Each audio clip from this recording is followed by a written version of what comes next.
Jó, Bíblia Original Codex, página 84. E isso tudo é apenas a amostra das suas obras. Um suave sussurro é o que ouvimos dele, mas quem poderá compreender o trovão do seu poder? Jó 27. Revelare. Como foi falado à escola, Jó é uma história que tinha que existir. Alguém teria que registrá-la. E esse alguém, para ter tal visão, só poderia ser Salomão. Jó continua sua defesa e tréplica aos três amigos legalistas e místicos. Juro por Deus, pelo Todo-Poderoso, que não quer me fazer justiça e que enche de amargura meu coração, enquanto eu tiver vida em mim, o sopro de Deus em minhas narinas, meus lábios não falarão maldade, e minha língua não dirá nada que seja falso. Nunca darei razão a vocês. Minha honestidade não negarei jamais. Até a morte continuo firme e nunca a deixarei enquanto eu viver. A minha consciência não me repreenderá. Iluminare. Vê a dispensação da consciência.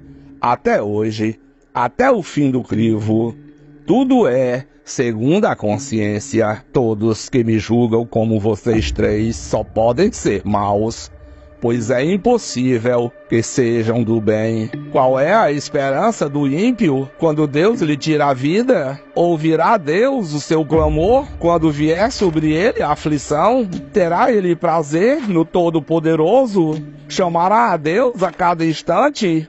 Ensinarei a vocês sobre o poder de Deus. Não esconderei de vocês os caminhos do Todo-Poderoso, pois a verdade é que todos vocês já viram isso.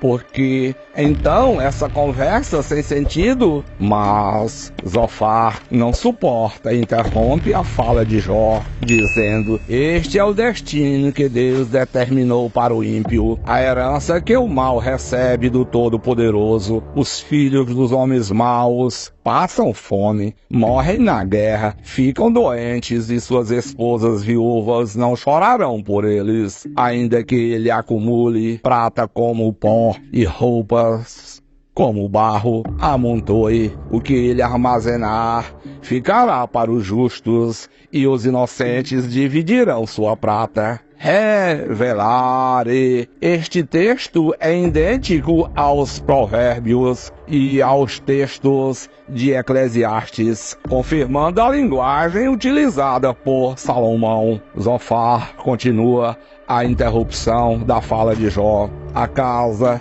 que um homem mau constrói é como uma teia de aranha, como a cabana de um vigia numa plantação. Rico ele se deita, mas nunca mais será. Quando abre os olhos, tudo se foi. Pavores vêm sobre ele como uma enchente. De noite a tempestade jogará longe. O vento do leste o leva e ele desaparece. Arranca-o do seu lugar, atira-se contra ele sem piedade, enquanto ele foge às pressas do seu poder, bate palmas contra ele e com assobios o expele do seu lugar. Jó 28. Após ouvir a interrupção de Zofar, Jó continua sua fala. Zofar, eu já lhe disse que o Criador não castiga os maus aqui diretamente. Deixa-me vos ensinar sem ser interrompido. Vou lhe apresentar a sabedoria suprema, a minas de prata e locais onde se refina ouro. O ferro é extraído da terra e do minério se funde o cobre. O homem dá fim à escuridão e vasculha os recônditos mais remotos em busca de minério. Nas mais escuras trevas, longe das moradias, ele cava um poço em local esquecido pelos pés dos homens, longe de todos. Ele se pendura e balança. Jó, Bíblia Original Codex, página 85. A terra da qual vem o alimento é remexida embaixo, como que pelo fogo. Das suas rochas saem safiras, e o seu pó contém pepitas de ouro. Nenhuma ave vê aquele caminho oculto, e os olhos de nenhum falcão o viram. Os animais ferozes nunca andam por este caminho. As mãos dos homens cavam as rochas e transtornam as raízes das montanhas. Fazem túneis através da rocha, e os seus olhos enxergam todos os tesouros ali. Eles cavam até chegar às nascentes dos rios e trazem à luz coisas ocultas. Mas onde se poderá achar a sabedoria? Onde habita a filosofia? O homem não reconhece o valor da sabedoria. Ela não se encontra na terra dos viventes. O abismo diz: em mim não está. O mar diz: não está comigo. Não pode ser comprada, mesmo com ouro mais puro, nem trocada por prata. Não pode ser comprada, nem com ouro puro de Ofir, nem com um precioso ônix ou com safiras. O preço da sabedoria ultrapassa o dos rubis. O topázio da Etiópia não se compara com ela. Não se compra a sabedoria nem com ouro puro. De onde vem, então, a sabedoria? Onde habita o entendimento? Escondida está dos olhos de toda criatura viva, até das aves dos céus. A destruição e a morte dizem: nós apenas ouvimos falar dela. Deus conhece o caminho, só Ele sabe onde ela habita, pois Ele enxerga os confins da terra e vê tudo que há debaixo dos céus, cosmos material.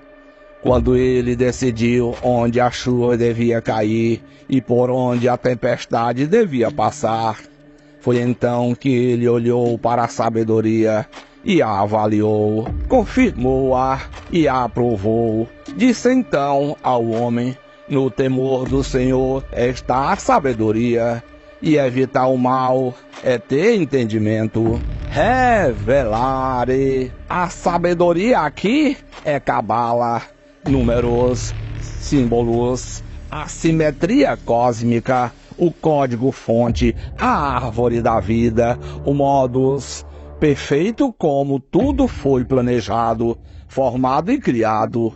É essa a sabedoria suprema da geometria sagrada que anunciamos e revelamos. Jó 29. Jó prosseguiu sua fala: como tenho saudade dos meses que se passaram, dos dias em que Deus cuidava de mim, quando a sua lâmpada brilhava sobre a minha cabeça e por sua luz eu caminhava em meio às trevas. Como tenho saudade dos dias do meu vigor, quando Deus abençoava a minha casa, quando o Todo-Poderoso ainda estava comigo e meus filhos estavam ao meu redor, quando em casa sempre havia leite e azeite, quando eu ia à porta da cidade e tomava assento na praça pública, quando, ao me verem, os jovens saíam do caminho e os idosos ficavam de pé, os líderes se obstinam de falar e com a mão cobriam a boca. Todos que me ouviam falavam bem de mim, e quem me via me elogiava, pois eu socorria o pobre que clamava por ajuda, e o órfão que não tinha quem o ajudasse. O que estava à beira da morte me abençoava, e eu fazia regozijar-se o coração da viúva. A retidão era a minha roupa, a justiça era o meu manto e o meu turbante. Eu era os olhos do cego e os pés do aleijado. Eu era o pai dos pobres, defensor de estrangeiros. Revelare. Jó era um sheik árabe, considerado pelo Criador como justo, pai dos pobres e defensor dos direitos dos imigrantes. Ou seja, ele não era de direita, ele não governava para os ricos e nem para os empresários. Este texto destrói todo o sionismo mundial. Jó continua: eu quebrava as presas dos ímpios e dos seus dentes arrancava as suas vítimas. Eu pensava, morrerei em casa, e os meus dias serão numerosos como os grãos de areia. Minhas raízes chegarão até as águas, e o orvalho passará a noite nos meus ramos. Minha glória se renovará em mim, e novo será o meu arco em minha mão.